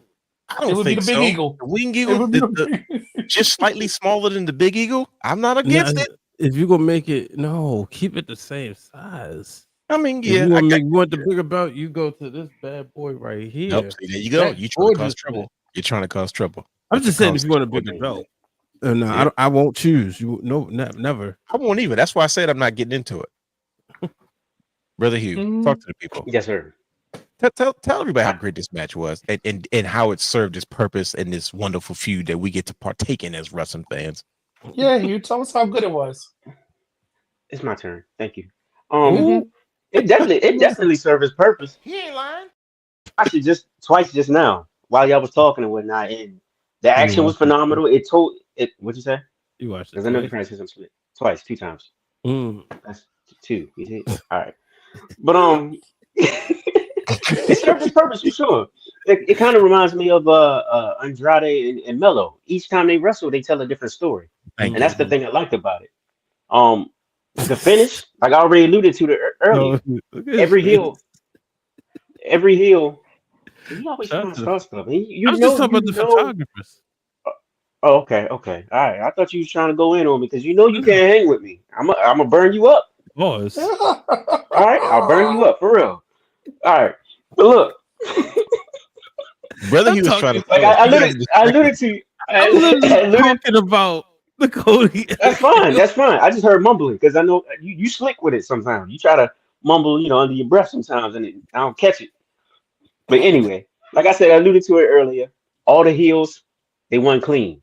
Cody, that finish, with Cody hitting them with the chair or doing his move on the chair, it elevates the story even more. Now Kevin Owens he's going to this dark place, right? He just stole the title, and now he's delusional. He's talking about, oh yeah, I'm the champion now. So of course we're gonna get this champion versus champion type thing again. You get the Winged Eagle on TV a little bit more, right? He's not the champion. What are you doing? He is. He's a WWE champion. He is. No, that's what he said. He is. See what he needed. But it works for his character. So I mean, I'm with it. He beefing with Triple H. Now you got people talking about, Triple H and KO. They're about to have a match. Knowing daggone well Triple H is done. He got the man had heart issues. You know what I'm saying? Like, come on now. His heart is done. But the thing is, people are talking about it. That's what we're getting out of this. That's what the WWE wanted. They want people to talk about this stuff. Triple H and KO, and now KO walking around with the daggone Winged Eagle. We supposed to have this back in the Hall of Fame somewhere in the warehouse. Back in the vault, yeah. Right. Keeping it out. It came out right. to play. Since like I said earlier, I'm one time only. Right. Like I said, I'm mad now that they're not coming to Baltimore. That SmackDown roster is not coming to Baltimore. So I'm like, dang, I want to see KO do his thing. You want to see a WWE champion? Yeah, absolutely. Tell him you want to see a WWE champion. Absolutely. Where's the Raw? Where they going? Where's SmackDown going? He said they're doing the Florida circuit. Okay. He said Jacksonville, and then they got like Orlando or something else, another show in Florida. So we don't get a Winged Eagle action in person. But let's talk about Gunther and them. Nothing against them. I was saying, don't say it like that. He's like Gunther and them. It's a Gunther and them. You get Rhea. Yeah, well, probably. So Brian H, he got his dusty finish, but it was after the match. Right? The cameras went off, and we saw a move that we have not seen in WWE. He's always teased it. Remember, he used to do it and then like flip you out. The thing he did to John Cena. Remember the first match we saw him in Cena, and he teased it and he like did a different move, and I was like, oh yeah, he's got people in the palm of his hand. And he gave him a full-blown package power drive. I've seen wrestling fans argue like this is why Tony Khan doesn't get it, and I don't mean to bash AEW in this moment, but it is what it is. They were talking about how they've been selling things, small things like power drivers, like it's a big deal. They have no problem telling you, hey, this is a banned move, and they sell it like it's a banned move. It gets even worse when it's a package power driver. Like goodness gracious, it's a spot you probably see on the Indies 4 times in a match. But in this setting, it's a move we have not seen Kevin Owens do in WWE, and it was devastating. It caused cervical swelling. So Cody Rhodes is what do you call it? His cervix, his spinal cord area, his what? You said what? Like it's connected, the cervix, and it's all in the neck. Yeah. It caused some swelling. So it's some precautions you have to take. This is why Cody Rhodes is out and Kevin Owens is parading around as the new WWE champion. But the question is, and we're going to wrap this up. Why now? Why is this the method that they're using in this moment? One thing I'm proud of Kevin Owens and I'm proud of Cody Rhodes is they caused a wave with this match, and Triple H is because they did not get lost in the sauce of as the bloodline turns. That's a tough act to follow. So fresh off that drama with War Games and so much going on, it was like, well, how do we get steam and buzz and interest back in this? And throw yourself on the big screen. You cooking. And it took, okay, am I cooking? I couldn't tell. Am I cooking? All right, hold on. Mhm. And it only took one match to refocus wrestling fans. You know how hard that is to do? To refocus wrestling fans fresh off. Like I said, everything that's been going on with the bloodline, the history attached to it, how many years, and just that fast, overnight. We're talking about a main event, a moment, a retro title has the entire world talking about that. So by the time Solo and Sikoa and them came out for the press conference at Netflix, you think anybody was worried about them? No. Let's just keep it 100. No disrespect to Roman. I know what they're going to do on Monday Night Raw. That's no brainer. But it was overshadowed by one CM Punk and Seth Rollins interaction and Kevin Owens walking around proud that he put Cody Rhodes on a shelf just like he did Randy Orton, and he's calling himself the WWE champion. Mm-hmm. How is that possible in today's day and age? How did they do this? How did Triple H do it again? It's because we thought we were going to see a main event. We thought we were going to have a retro moment, and that was going to be it. But yet this is gone further than any of us ever anticipated and or expected. But the genius, it wasn't even a full-blown PLE. Like people are not catching how serious this really is. That's the level of creativity that Triple H is really thinking. Like you sitting there coming up with this stuff in your brain because it's intentional. I told you, you're not going to convince me this is a happenstance. Now, the popularity of that championship moving the way that it is, hey, they might be striking while the iron is hot. I don't know. But the fact that you can take one moment, one match, and all of a sudden, we don't hear from Kevin Owens and Cody Rhodes for a mile. You know, we have the back and forth because it's about the bloodline, right? We talked about who's the focal point of the WWE, who is the face of WWE. Is it really Roman Reigns or is it Cody Rhodes? And it's like they're taking turns. This is giving me Rock Austin vibes, which is why Triple H made a valid point, and I'm done. He made a valid point when he talks about the popularity of the Attitude Era, but Triple H solved the problem that the Attitude Era had. The Attitude Era was a moment in time that was not sustainable. They knew that. They said, look, we did this because we were desperate and we were just doing whatever we could so that we wouldn't close our doors. And we got the greatest period. But he said, I think this can be better than that era because what we're doing now is sustainable, developmental, NXT, main roster, where we are now. You have two mega baby faces. First of all, like they should still be beefing right now, according to wrestling etiquette. You got that big of a heel, you got that big of a face. They should be fighting forever. But yet they're both the top faces in all of WWE.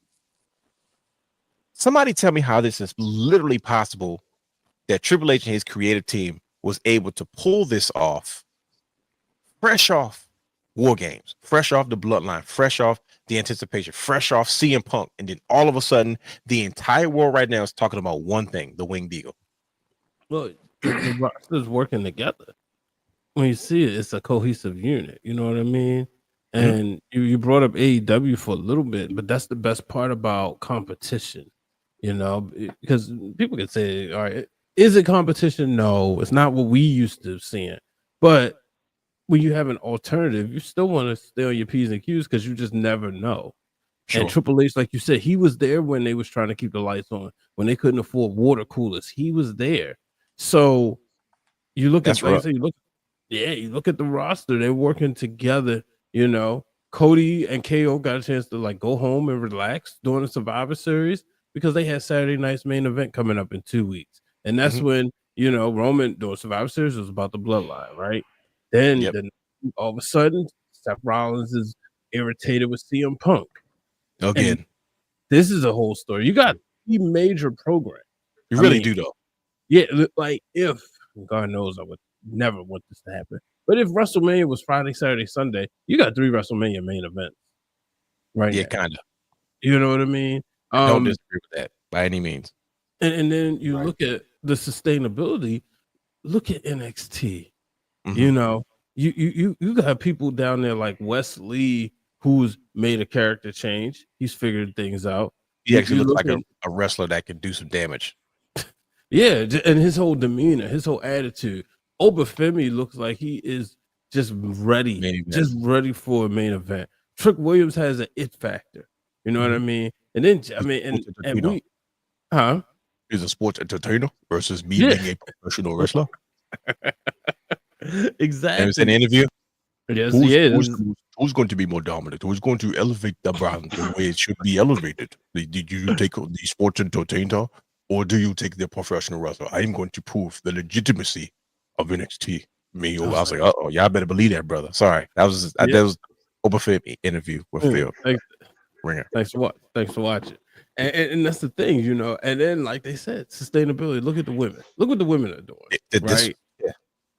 From down to NXT with Roxanne Perez and Julia. Oh man, like they get ready to get going. And the minor storylines, right? Kalani Jordan's chasing, Jada Parker's chasing, you know.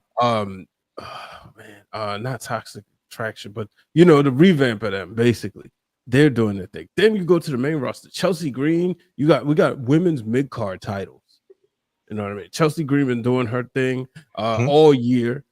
You know, she's in my top 5 women's wrestlers of the year. And then Liv Morgan and Rhea Ripley, you say what you want, but like that's a blood feud. And the internet may hate it, but every time they want TV together, the paying audience pops. And You ain't lying. It's all about the paying audience pop, not the internet pop. And that's always been the problem with the guy down in Jacksonville. They always say, book it for the internet, not book it for the live crowd. We watch wrestling transition over the years from putting wrestling on television to get you to come to the show to trying to pop a rating. But now it's like it goes hand in hand with when you watch WWE now, right? Because they're going to give you something on the show to say, okay, next Monday. I remember the very first time I went to Raw, I was like, man, I wish I could go next week. I can't wait to watch it next week. That's what they do. It gets you to the point of like, okay, all right, I watch this. For people who just watched Saturday night's main event, who ain't watched wrestling in years, like you said, they on their social media feeds, they tune in on the Raw, they tune in to SmackDown. That's how you lure people back in. Now, that's an excellent point, though. Brother Brandon, how did Triple H pull this off? How did he single-handedly take one night, one retired championship in one moment to completely shift the attitude of every wrestling fan in the world? And I say that because that's what everybody's talking about right now, is the Winged Eagle. So one thing we got to realize, Triple H didn't do this in one night. Triple H has been letting his talent marinate for the last 2 years. Every single thing that he does is for a purpose, because let me just give you an example. Right now, Drew McIntyre can fight anybody and we're vested because he's beefing with everybody on the roster, whether you're on Raw or SmackDown. And it's meaningful stories that have been built. Think about it. Drew is WWE champion. We don't remember that. We remember this that hurt. Man. Ouch. You get what I'm saying? And that's crazy. Time out. Sorry. You just can't say that. No, because I'm going to make this point. All right, so go back and say that one more time for the people in the back. But really? The truth. What I said was Drew as WWE champion. People don't remember that. We remember this Drew. Ouch. Because this hurts. Drew has so much grit. This is what we wanted in WWE champion Drew. He ain't lying. He went from the Scottish psychopath to look at me, I'm so happy I'm WWE champion, to now it feels like he's evolved. And I don't want to keep using like words like evolved. Yes, his run over a bracelet was more impactful than his run for the top championship. That's a fact. Sorry. And that's the craziest part. Yeah. If Drew shows up and just looks at somebody, you're like, oh, I want to see this. But Triple H has done that because let's think about Kevin Owens over the last few years. We've been on this roller coaster with him. We know what he's saying because we've been right there watching it. And when I say he's been letting this marinate, he's been letting them marinate to the point that any time, and this is what I'm going to say, if you take Kevin Owens out of it, remember, we had an AJ Styles earlier this year that we cared and wanted to take the title. You look at last year, we had Shinsuke Nakamura and Seth Rollins was the most important thing that we wanted to see because it was like, hold on, look what you do with Shinsuke. Oh, Seth is in danger, with the World Heavyweight Championship. And then look, Shinsuke is right there, U.S. champion. We haven't seen him since he won it, but we saw a vignette that we've seen marinate. We're seeing things marinate. And when Triple H is ready to push that button, I think that he says, yep, this is working. Let's run with it. Because what if Kevin Owens package power drive and we didn't have the Winged Eagle as something to walk around with? We might have shifted to something else, but we would have been okay with that something else. Because then what if somebody would have stood up and said, you know, it's messed up what you did with Cody, but think about this. The New Day on Monday said, we'll find another locker room to change in. The New Day on Monday told Cody, well, I don't care. They're beefing with the LWO, because you might as well say it, Rey Mysterio. They put on social media, oh, how many other superstars came out here to see y'all? Nobody. Okay, just remember that, but we're still here. All of these things he's marinating for a reason. So when we get to these moments of like a Saturday night main event, a Monday Night Raw, or a SmackDown, it's purposeful and it's meaningful, and we're all drawn in. And it's like captivating to the point that you're like, okay, what's next?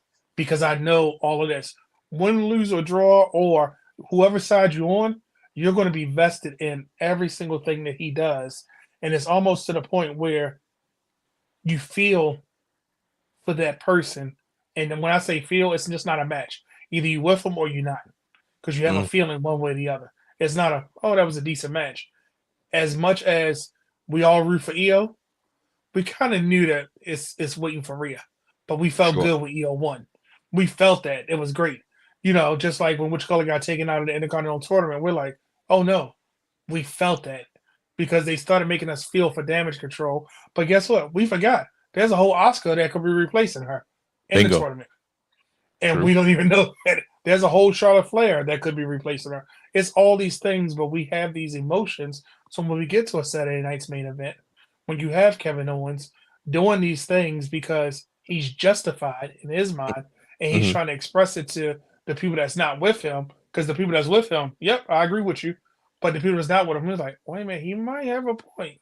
It makes you think because of everything that's been marinated through.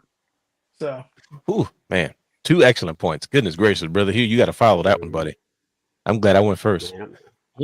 These guys, this is why I do the show. Like, as much as I enjoyed, like, you know, facilitating, learning, and taking all the stuff in, is like, yo, that's an excellent. I look for perspective, right? I know my mind and my attitude and way of thinking of things is not the only thing that exists, but Brian H. and Brother Guy just added new wrinkles as to how this is even possible in the first place. And this is the product that we're literally watching today. Like, this is what we get. And it's just like, bro, they get me every single time. And I never thought I could get to that point. No, don't get me wrong. It'll never be the Attitude Era as far as the content and the excitement and the way we consume the product. But dang it, it's this version of this, of what we're looking at now. It's like this version is the Attitude Era of this era. Because this is the key word is sustainable. But Brother Hugh, we going home on you, brother. How is it possible that the WWE has found a way to literally take us as wrestling fans, especially the ones that we've seen everything, right? But they constantly find new ways to pull us in. And they give us one thing, and we think that's what they're actually giving us, only for it to really be a bigger scheme of something that has this long-term storytelling. And not just the long-term storytelling, but the callbacks. Like, the first thing everybody was doing was flashing the photos of Kevin Owens took 2 or 3 years ago with the Winged Eagle. And I'm like, there's no way in the world they sat down and they said, hey, we can incorporate this. This makes sense. But then again, they're like, well, maybe they did. I don't know. But back in the day, it was either one major storyline and that was it. Stone Cold Steve Austin made it clear my career ended is because they stopped developing dance partners for me. I had nobody to go against. And then they wanted me to lose to Brock Lesnar in the tournament in the first round. Like, you gonna treat me this way? And at that point, they said, Brother Hugh, Eddie Guerrero. We're not gonna disrespect Eddie Guerrero, but you know, that's what it was. Just long live Eddie Guerrero. Just, you know, show much respect to Eddie. But he just such a SmackDown guy. Jeez. That's where Austin was headed. Well, Austin didn't have any dance partners on a level that he felt like he could have blockbuster moments with, like he did with The Rock. And at that point, the WWE had to decide we just can't make it about one guy. But I don't think Vince And ever that's got what it right. Triple H has done. Yep, Triple H said, "I don't need a top star. I need a top roster," and that's what he's, for lack of a better term, he's really made his roster feel like they all could be the main event. And that's what you're supposed to do. So, Brother Hugh, I'm perplexed. These guys, I appreciate the brothers because they gave me a new perspective. I need yours. Talk to the people. How is this possible? How do we get to this point in this era? How does the Winged Eagle set the world on fire? And we're talking about it right now in 2024, at 13 days away. How many days away from 2025? You know what? First of all, I'm not going last next time because all of y'all took my damn going points. I was ready, and then Brian started talking again, and Brandon jumped in and talking about the roster, and I'm like, well, damn, that's the point I was going with. I was going Who's for your the roster. favorite wrestler? Who's your But favorite? you said what? Who's your favorite wrestler? That's below the Right belt. now or all together? Right now. Why you keep trying to play games with me, man? Do what he do. Steal the show. Golly, bro. He trying to. Nah, so That was but a poor attempt to go ahead. inspire you, Brother Hugh. Oh He my God. tried. He tried to get Oh you my on. God. He's like, come on, bro. What are you talking about? Still want you to steal the show. Woo! Nah, but what I was gonna say is that Triple H, you got to remember that he's a product of the game. He's a product of the game, and like he lived That's a through good this. point. Yeah. He's a historian, right? Mhm. Yeah. He pays attention, and one thing he does is he pays attention to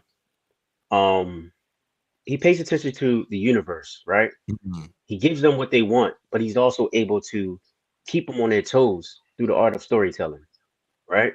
Good point. The other thing is that he trusts his roster, and Okay. he's always giving them opportunities to enhance their character, right? Right. Mhm. He gives them opportunities to just go out there and do whatever they have to do to get themselves over, right? It's Mm. not, from what I understand, it's not being ran like it was before. You know Right. how somebody would get shoved down your throat back in the day, no Sure. matter what, This is the because it's guy what you're he gonna. wanted. Austin Right. Theory will be WWE champion right now. Absolutely. It's because of what Bingo. he wanted. No. Triple H is able to sit back, analyze everything, and make adjustments. Look at the whole WrestleMania debacle. Yeah. Everybody look, they switched up. They wanted Rock and Roman at one point, right? Now, Yeah.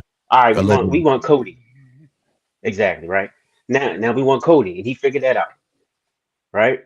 So it's just Yeah. all about being able to adjust to your environment at the point in time, and also trusting your roster, and just keeping people on their toes. That's it. That's literally it.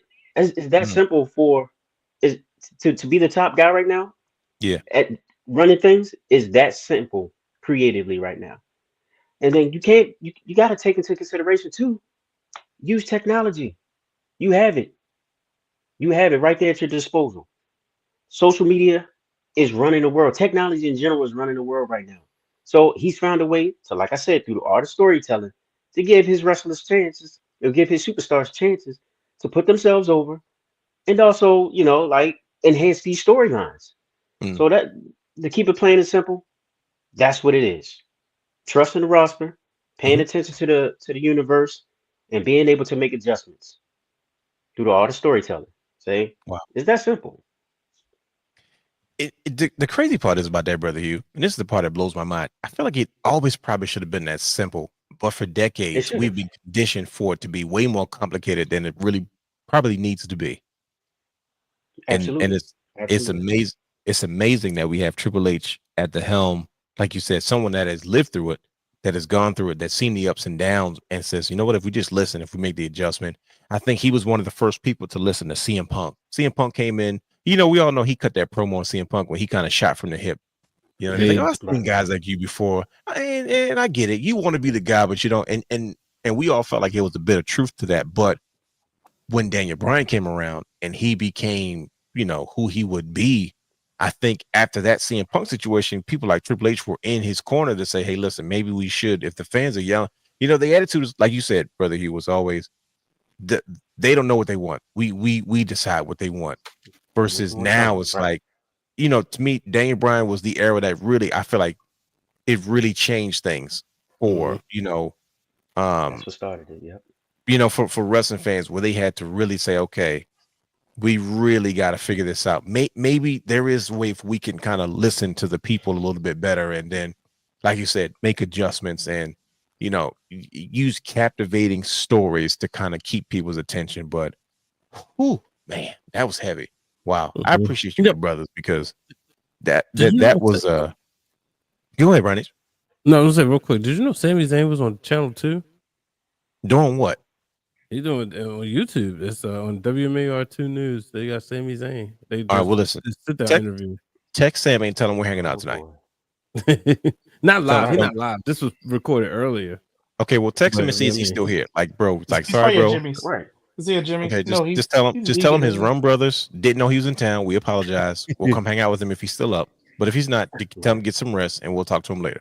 So just text him for me. And tell him we'll bring the Intercontinental belt to him. We'll bring the Intercontinental title. Tell him to stay in Dundalk with the seafood. Don't come to Park Heights. We'll bring him the chicken box. You know, hot sauce, salt, pepper, ketchup, and the cheesesteak. You know, everything no pork. You know, respectfully. You think Sami Zayn be all right in Park Heights? Oh yeah. Nobody will They be doing handshakes. They were like, "What's up with this dude?" Like, they'll just be looking at him like this. Oh, okay. We know the Usos would be good. You know, on that Raw I was watching, Rikishi's on there, and golly, Solo is more of Rikishi than any of the Usos. I told y'all that though. I know that, but it's just, and I mean, not Rikishi, Fatu, like particularly Fatu, like when you see him, he looks like Jimmy the most with the black hair. Sure. But Solo's like moves the way he moves in the build, of course. Right. Oh wait, did y'all remember that SmackDown when Rikishi was rapping against John Cena? That came up, and I was like, I said, "Oh my god, the dark days." He was going back to what do you call it? What was this gimmick? Make a difference. Fatu. Yeah. Right. Yeah. It's okay. Those we're not going to call those the dark days, but they were pretty dark. They were dark for me. That was my coma days. He had the whole warm-up suit on. He definitely was it leather? Yeah, he did. You stay with the leather warm. The windbreaker suit. That's what Missy got the inspiration from, wasn't it? Who knows? She might have had it first. You never know. You know how bad things are. How did we forget AEW is like right down the street? Irrelevant. That's when you pass on wrestling. We have never passed on wrestling as kids. It didn't matter what it was. It could have been JPW, and it doesn't even matter. We would have went just because it was. But they couldn't even pack out that small arena. I said, "Oh, that's embarrassing." I felt bad for them. See, I'm not even going to try to trash them. That's not even funny at this point. Like you're in trouble. No, I felt bad for good matches though. They had a couple good matches. They always have a couple good matches, but they just can't ever put on a decent show. Hey, like I said, that crowd said otherwise. I know it's a different audience, but the crowd was saying otherwise. Well, listen, from what I hear. As long as their fans love it, that's all that matters. Right. I just don't think their fans are going to grow. They have their fans, and that's it. I'm intrigued, though. I'm a wrestling guy, so I go back and watch it. But, you know, as far as paying to go see a show, it's different. Anyways.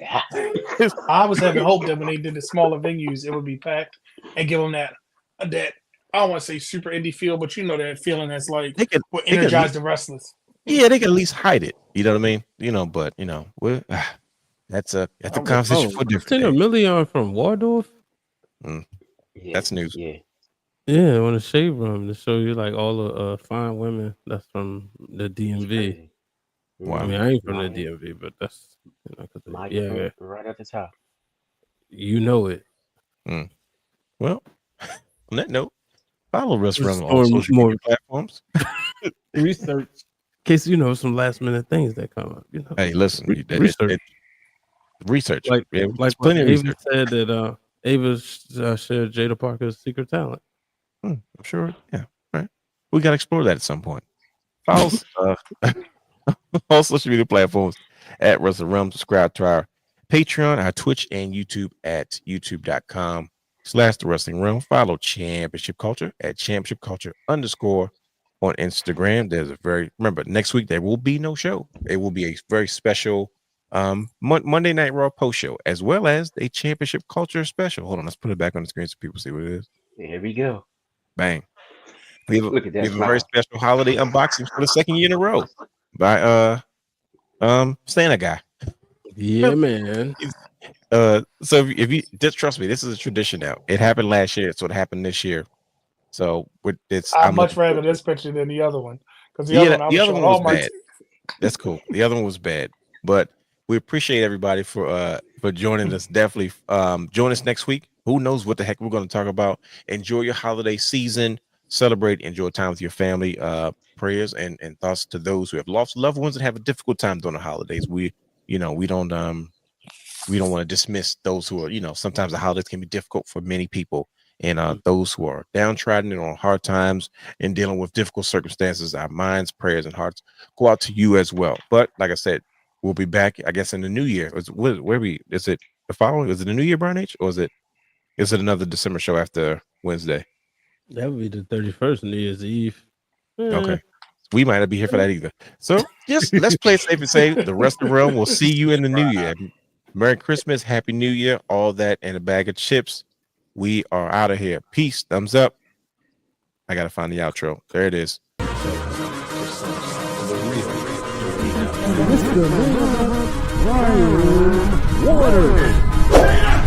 Houston, we have a problem.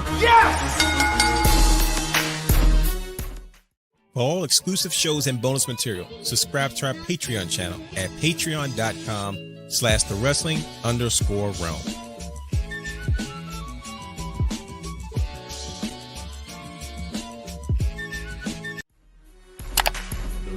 You can watch all of our Wrestling Realm content anytime on youtube.com/thewrestlingrealm.